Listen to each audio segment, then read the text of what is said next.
Hi, my name is Anubhav. This is episode 2, season 3 of the Days Project, and thank you so much for coming back. If you are coming back, and if this is your first episode of the entire series, so basically a vlog of sorts, but more or less it's just kind of a recap, a visual diary, and it's a way to archive and also document some of the things that I have been doing in my own life as well. This particular episode deals with Feb and March and April to a large extent as well. It's still April while I am recording this right now, and it'll go up on April but overlap with the other episode as well, which is episode 1. You should definitely go check it out. So the images that you've just seen were shot on my Yashica Mac 124G. It's a 6x6 format camera. I have had the opportunity to actually develop them myself, but I'm pretty much fine with what I got, mainly because this was a test shoot. These 3 months have been a lot of experimentation, understanding flashes, guide numbers, and a lot of other things as well, and how these things work with technologies from 2023 and 19 somewhat. I do not exactly know, and let's just jump right into it. The first time that we shot after the last episode was during the early days of March, like the first week, but we basically went out of the town. We went around 30 minutes from the town itself, and there was this very nice tea garden surrounded by this ring of hills, and I shot the last frame of the Kodak on it, and it came out wonderfully. I don't have a process. I listen to Fred 79 and I look at pretty things. The frame is there. There is an opening in the white part. But our busy light now, we don't have a lot of light. That's the problem. It's very dim. 5.6, I'm doing 1. Oh, what? Jam ho gaya kya? Okay. English professor would be very 3, 2, 1 and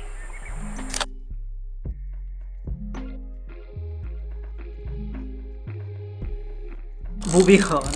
After we shot that last single roll on the Kodak, I slotted in a FOMA roll as well, and this is where the troubles began. I realized my camera, after a year of shooting it consistently, year-ish more or less, it has started going off on the adjustment part. It keeps slipping a lot of the frames. On this image particularly, you'll see that it has been shot over the first part of the film itself, where the film meets the backing paper, and that's why, even though I love this image, it's an incomplete image, and I would have loved to gotten the proper image as well, but you live and you learn. On the way back, I met an incredibly cute calf who posed for me, and I have this very cute image that I love it so much, and I would like to get it printed at the earliest.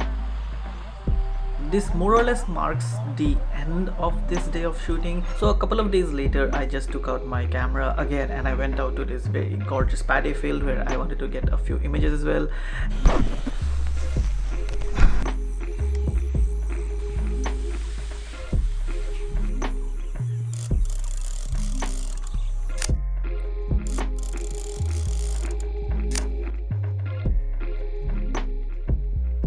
so I basically want another shot. Whoa. I basically want another shot where it's a close-up of the paddy fields. Would have been good on the green, with the green color and stuff, but we do what we can.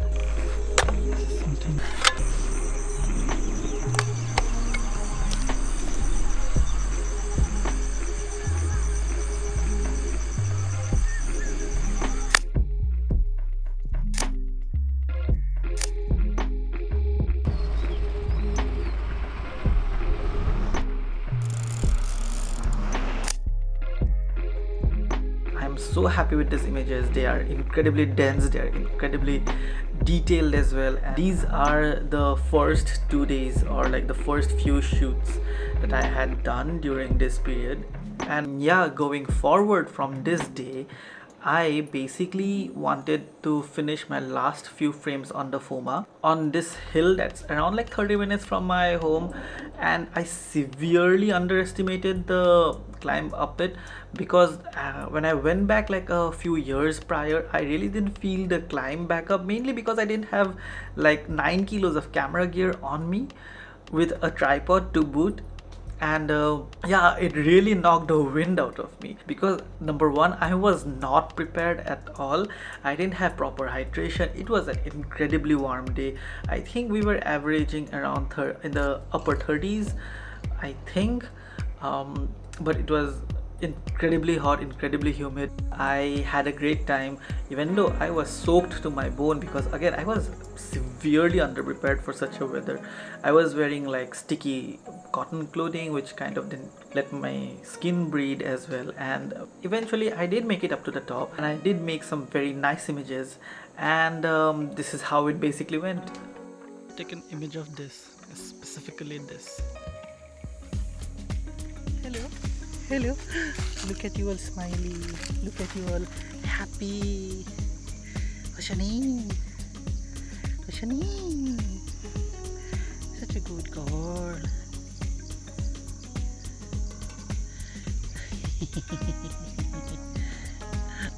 Chalo, let's go. Acha. Okay, stay there. Join me whenever you want to. Like, it's that steep. Keeps on going up.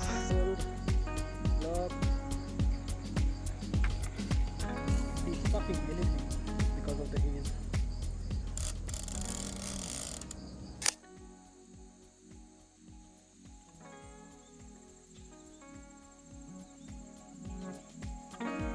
Oh, and also the film that you're looking at right now on screen, it has a sad ending to it, just to be very forward. I searched top to bottom, I searched everywhere in the car, in the bag, but I couldn't find it. I wanted to go back up the hill, but it was already dark by then, and the decision that I made of getting the film next day did not pan out as well as I had hoped to, because it started raining the entire night and throughout the next day as well. And yeah, the film can is still somewhere in the hills, and there is this saying that I usually use about having sacrificed something when you go to a place, so that like the spirits of the place kind of are appeased by your presence. I am not a religious person per se, but I would like to think, because I would love to have it have some purpose and not just be on my own irresponsibility, but which is kind of my, yeah, which is because of my responsibility I did lose like a roll of film. So I just thought of a shot that I immediately liked when I was thinking of it, and let's go get it. Context.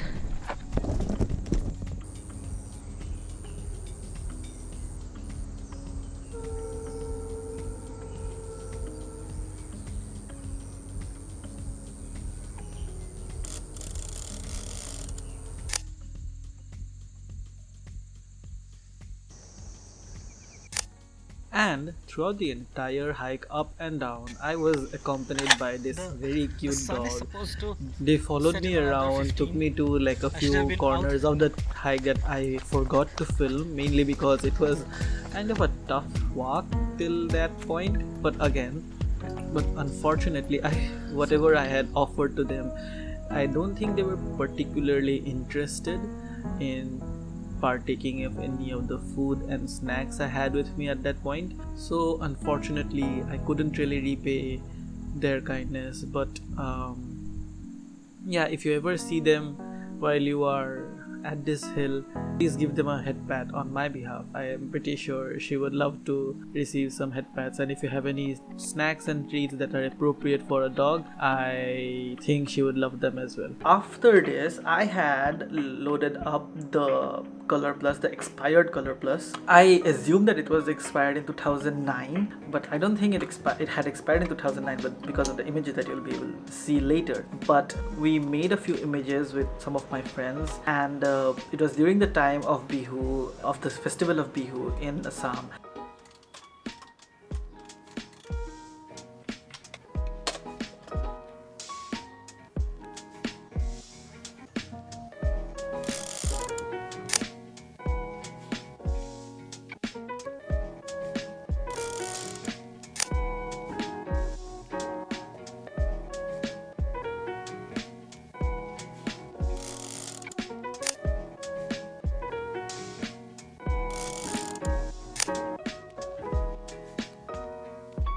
I really do like the images. It has this very tangible nature to it. It has a very vintage look. It's certainly a look that you would need to like get adapted to, in my opinion, but I genuinely do like the look, and I am sure it's not entirely the sunk cost fallacy, like playing it out in a subconscious manner, but I do genuinely like this image. This is how it looks like. It looks like right now.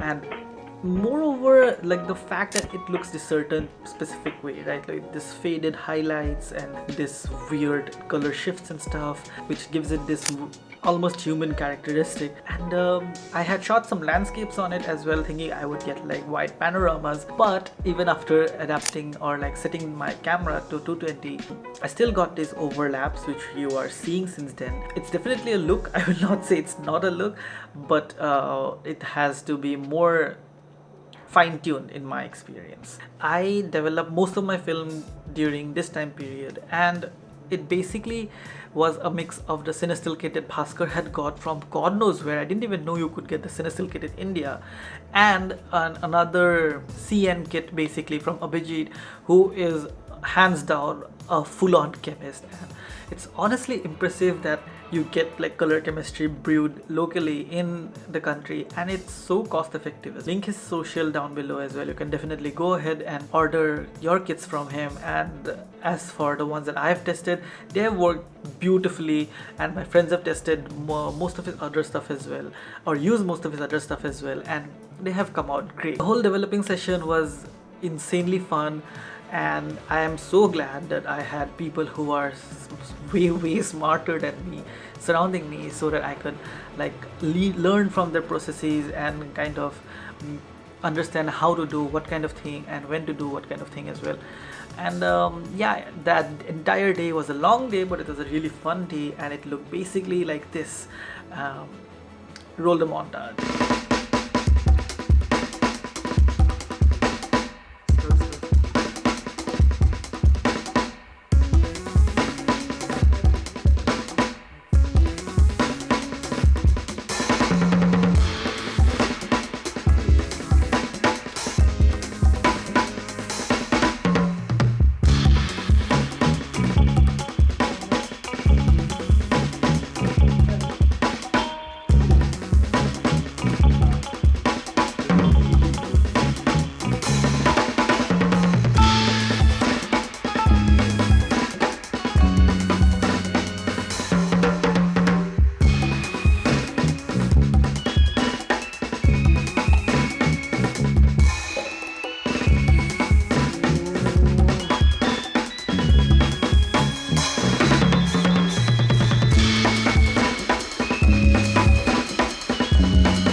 So as you can see, this entire few months has been a whole roller coaster of new experiences, new places, new film stocks, new film developer chemicals, and I wouldn't have had it any other way. There is a lot more coming during the next few months as well, and I can't wait to shoot more film, more images, shoot more videos through it, and hopefully you get to come along. You would enjoy the process as much as I have had during these last few months. I am so glad that you are watching this to the end of the video and giving me your time of the day, and thank you for watching, and I'll catch you in episode 3 of season 3 of the Days Project. This is Anubhav signing off. Hope you have a good night, great evening, good day wherever you're watching this from, and bye bye, see you soon.